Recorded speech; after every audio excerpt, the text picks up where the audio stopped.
So I think this will be my last video of 2016. 2016 included one psych wards day, whereas 2015 had two. But the number of days were pretty much the same because I was in there a lot longer this year.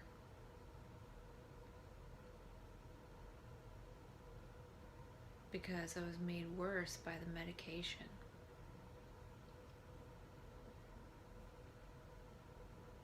And I was lucky to escape. One other thing this book, Save Your Brain by Dr. Michael Colgan said was that we're made up of light and gas, mostly light and gas. And I just want to remember that, because that's something that is interesting, especially because I talk about the adjacent light body. We could almost have a body that is just light and then sort of a material body as well, and they overlap. I don't know. Another thing that guy at the UC Berkeley TED Talk on neuroplasticity said was that he was talking about biofeedback at the right time. So stimulating people to have a craving for something and then them practicing bringing themselves out of that craving.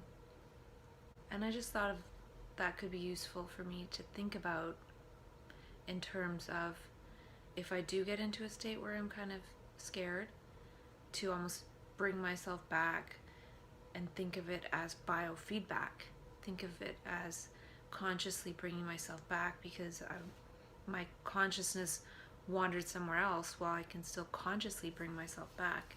And we don't generally think of that. We think that just like a person who has an addiction might have a craving for something and then they go and have it and they can't stop themselves.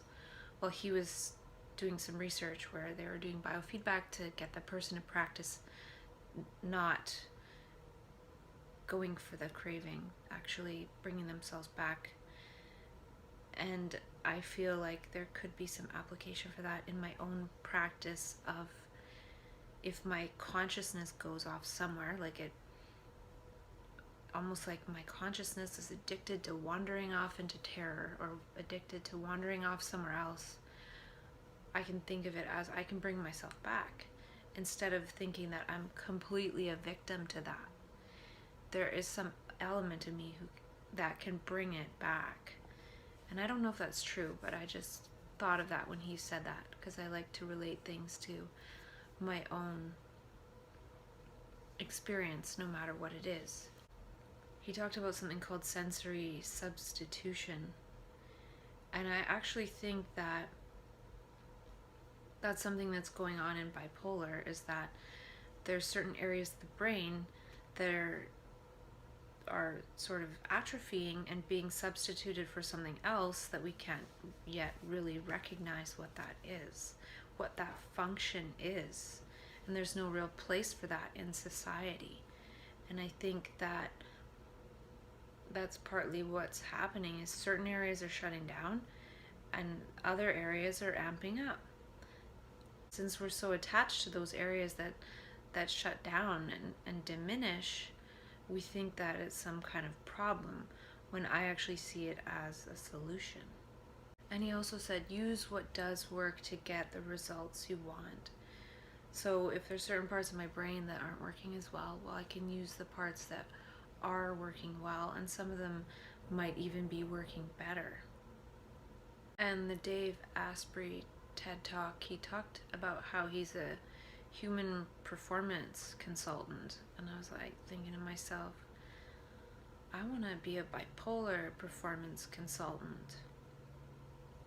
Maybe if I can master it, then I can be. And he talked about something interesting about how reflexes are interesting because it shows us that we don't have control over our body. So if we touch a hot stove, our arm pulls away before we even realize what happened and that it was a hot stove.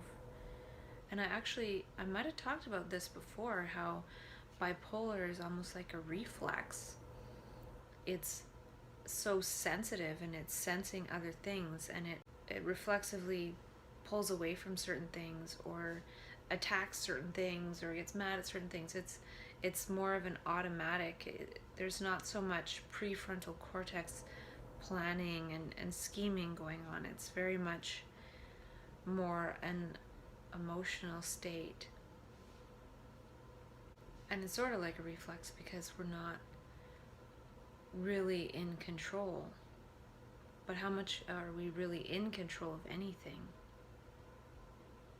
And the way so-called normal people are in control is getting kind of boring. People are getting bored with it, and they're getting depressed and anxious and everything. And he also talked about how gratitude is the most important biohack. And I thought that was cool to hear from him, because I know he's done a lot of research. And just to remind myself about gratitude. Sometimes I really feel in this state of gratitude, and I also feel like being in the manic state, gratitude is just automatically there without having to think I'm grateful. It's just being one with everything, and one with gratitude even. There's no one there to think I'm grateful because it's just innate, it's just inherent in the state. So being grateful is important, of course. I just feel like a lot of these concepts and abstractions just disappear when one is actually in that state. And it would be great to have it as a stage, not just a state. So actually have the stage of mania.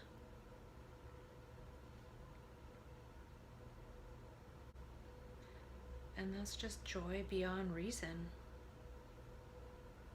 Not needing a reason to be joyful.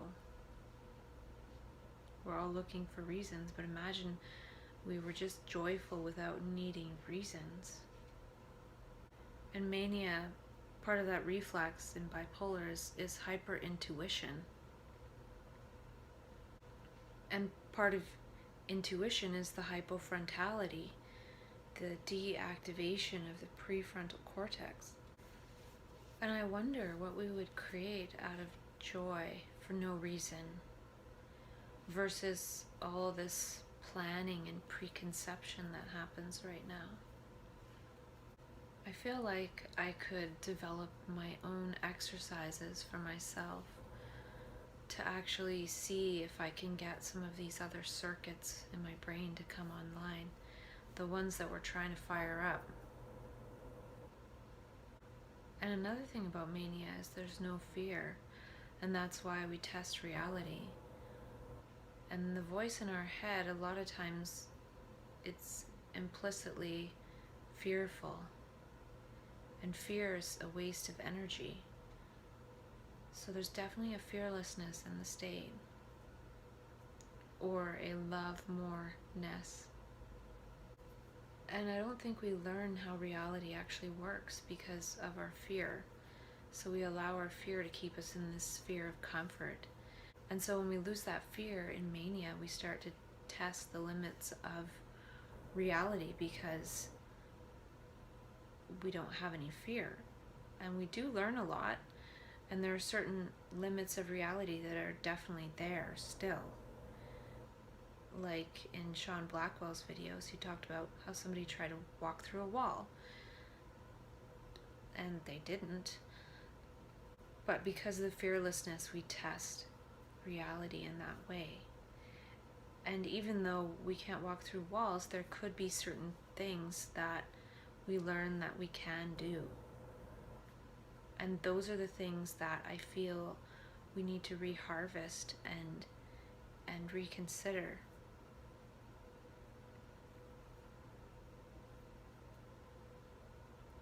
One of mine, I was able to get people to shift automatically into their light body self, a more beautiful, flamboyant version of the same person in an instant. Now, I might be able to go out there and see if I can make that happen. And I also feel like people who haven't been diagnosed bipolar don't learn about bipolar because of fear. And then what they do learn about it is just mostly fearful stuff, or don't stigmatize people, like just sort of talking stuff. And then a lot of people with bipolar don't actually learn about themselves and their own capabilities because of fear, because they're taught to fear themselves. So after all of this happening of bipolar or map consciousness or manic consciousness, it's never again really tested. It's feared. And fearing bipolar is just like fearing learning. It's fearing the capabilities of the brain. It's fearing our own gifts and our own greatness. I wrote down, gesture yourself to joy and get people to notice that they're alive. Most people are stuck in their head, so I wonder if I can sort of go, wake up, yo. And I think actually maybe something that charges the blood vessels too is looking in each other's eyes. Because if the sunlight can do that, so can the light from another person's eyes. And that could actually be part of the placebo. Because generally, if somebody's receiving some kind of placebo study, they're going to make eye contact with somebody. And they're going to be in contact with that person's energy as well. Maybe even shake hands. And all these things are charging up the being of somebody. Last night, before I went to bed, I was writing a few things down, and I wrote that whatever you notice, you're one with, you're related to, and that there's an importance in noticing nature and having a relationship with it, versus always being related to thought forms, energy going into thought forms, because those thought forms aren't life. And then I wrote, you are the one life, you are the relationship, you are the unconditional love, you are the unconditional love that looks from these eyes. And I remember last night when I wrote that, I got a little bit freaked out. Because sometimes before in the past, when I've written some sort of higher insight, whatever that means, sometimes I get this fear response. Because sometimes I get to the point where I feel like I know the rest of the story. And then I feel sort of alone. And I got that sensation a little bit. Or I felt like that was going to happen soon.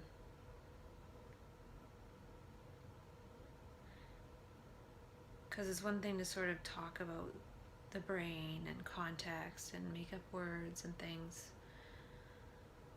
But then sometimes I start typing up stuff that is just very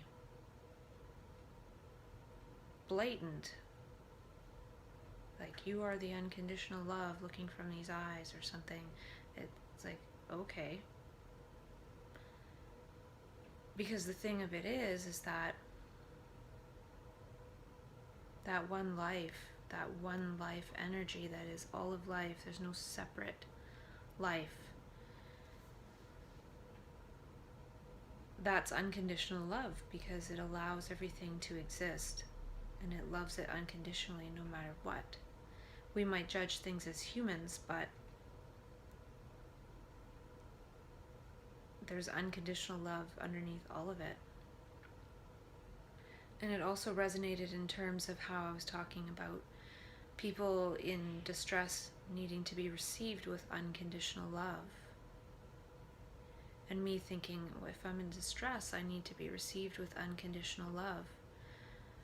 But when I wrote that thing about being unconditional love myself, and everything is, and all is that, no matter what, even if it appears not to be unconditional love, there's still the light of unconditional love looking onto everything all the time.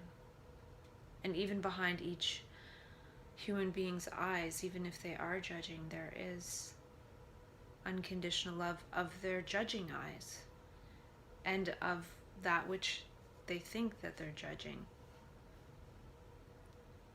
So it was just all, so that realization was just like, oh, whoa. My eyes have that unconditional love, and that's kind of what I'm looking for. But can I unconditionally love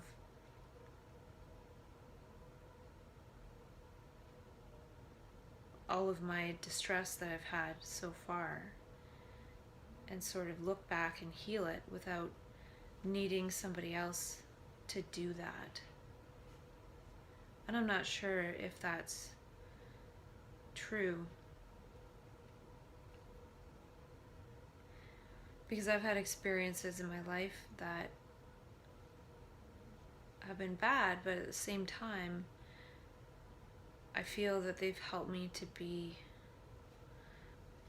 pretty unconditionally loving.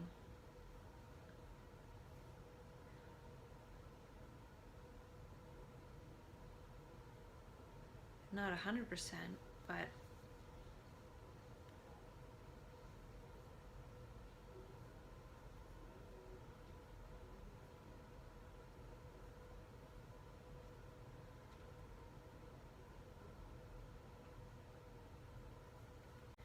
and I even wrote down, this is the first time I didn't scare myself when I told myself that.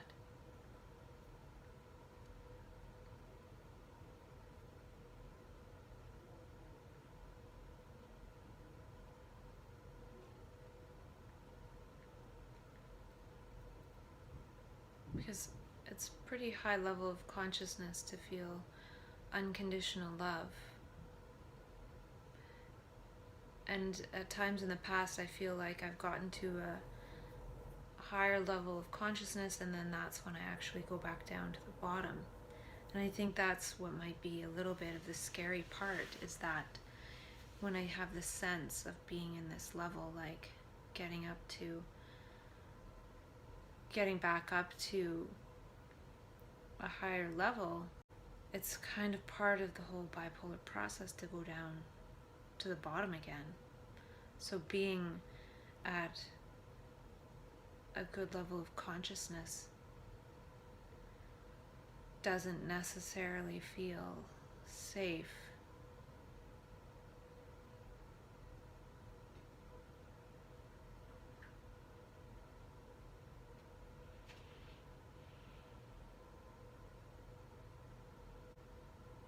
Yet realizing that and not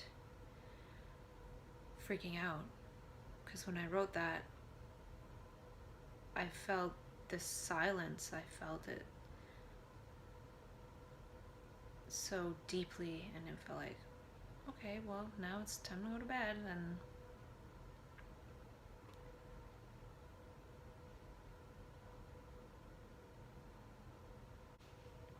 And I think it's important to not have eyes clouded by thought forms, because thought forms are oftentimes judgments.